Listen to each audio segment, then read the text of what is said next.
Our lab at Columbia University College of Dental Medicine has been dedicated for in situ regeneration research for musculoskeletal and craniofacial tissues by stimulating body's own stem cells, and start helping lots of patients suffering from knee meniscus, tendon, and TMD disc problems. And with the help of the bioplotter from the Envision tech, we can precisely control both the outer and the inner geometry of the avascular meniscus, tendon, and bone-to-tendon tissue scaffold that we are printing.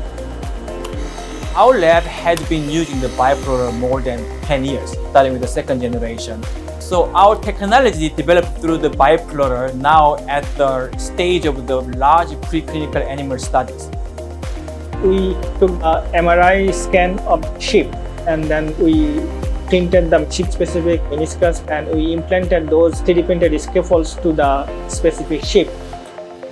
And after 6 months, we harvested those scaffolds and saw very promising outcome of the fibrocartilaginous tissue regeneration from these scaffolds. We are also trying to develop a scaffold that can deliver growth factors for tissue regeneration. 1 out of every 12 person in USA are facing temporomandibular disorder, and the consequence is severe. You will feel severe pain.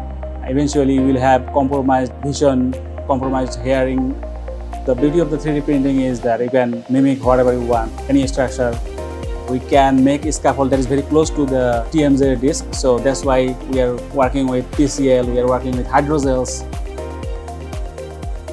The idea is that PCL will give us mechanical strength and hydrogel will provide us bioactivity or targeted growth factors to solve this problem.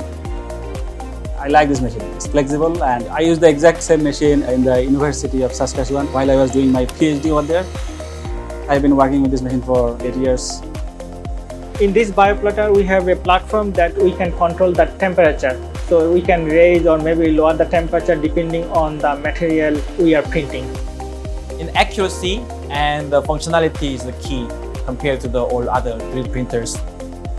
In the micrometer range level, you can have the precise orientation of the inner tissue architecture and also the outer shape of the tissue.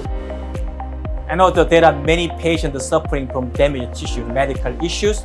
So our research aims to provide some hope for them to have a regenerative tissue for their damaged body.